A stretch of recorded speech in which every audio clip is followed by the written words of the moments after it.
Reb Noson, he discusses the levels and the differences of Avraham, Yitzchak, and Yaakov as they relate to Shacharit, the morning prayer, Mincha, the afternoon prayer, and Arvit, the evening prayer.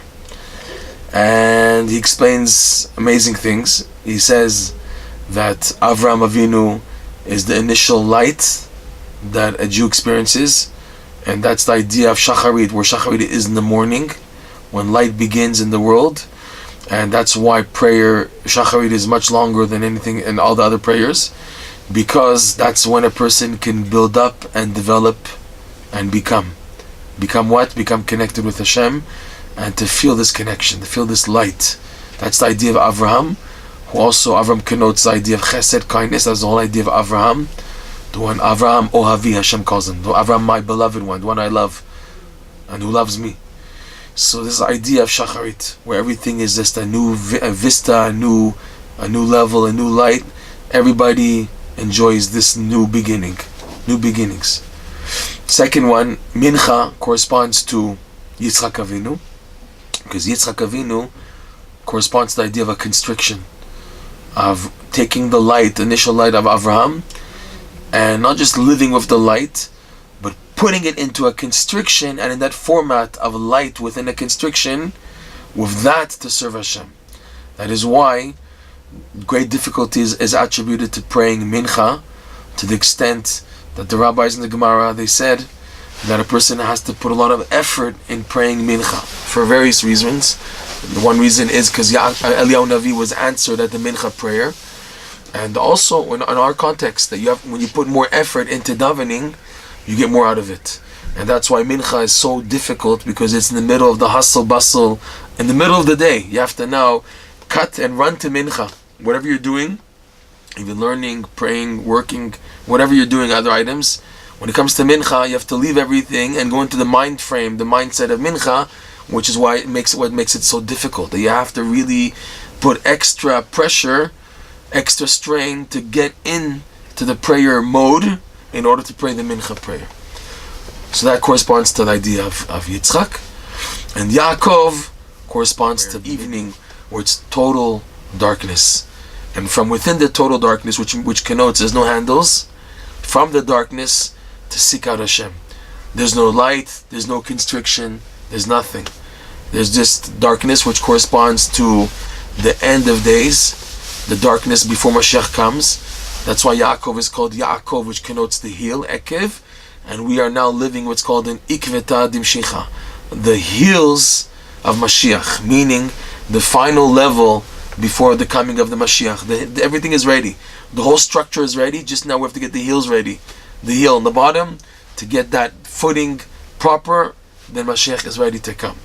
So this idea of the length of the darkness of the exile that we've been going through, and now that we're towards the end, we're at the end, God willing, it's very difficult after having gone through what we've gone through as a nation, in a lot of darkness, to be able to still hold on is really an accomplishment, because it's coming from within darkness to reach out, to connect to Hashem. Avraham is understood. It's a light. There's a light there which you can connect to. Yitzchak also can be understood. It's taking the light and then putting it within difficulties and combining the two. Meaning you know about the light, you're connected to it, but you're being forced to be in a constriction, to constrict it and put two opposites, so to speak, together. But in both cases, there's a feeling of input that I'm using, handles that I can use to daven. Arvit, the evening prayer, connotes where I have nothing, and I feel nothing, and I see nothing, and yet, from a total darkness, to cry out to Hashem, because that is the one thing that stays with a person no matter what, is what's called his ratzon, his yearning, and his desire to connect to Hashem. And normally, the desire to connect to Hashem comes out of a person when specifically he's faced in a very dangerous situation, when he's faced with total darkness. That is when a person really prays, because prayer is not just lip service. Prayer comes from the heart. But in order for prayer to come out of the heart, it has to be propelled by a person's ratzon. Like they say, ethics of our fathers, Al ta'asa ta'aseh tfilatcha keva, Don't make your prayer something fixed. Oh, I get up every day, I have to go to pray and davening. The davening loses its zest. It loses its flavor. It loses its light when it becomes routine, a matter of routine. In order to break that, a person is thrown into a darkness, because the darkness is what pushes a person to call out to Hashem. This is the idea that Yaakov, of all the forefathers, he slept at the place. It says Avraham Avinu called the mountain of the Beit HaMikdash Har Moriah mountain. Yitzchak went and prayed on a field. On top of the mountain there was a field there, and Yaakov slept there, and he called it a bait, a house. Like you sleep in a home. At a house, why do you need a house? So you have a place protected where you can sleep comfortably without worry, having to protect yourself. So Yaakov specifically slept there to show that he's descending himself to the people who are sleeping and reminding them, even now, cry out. Even now, especially now, this is the essence of prayer.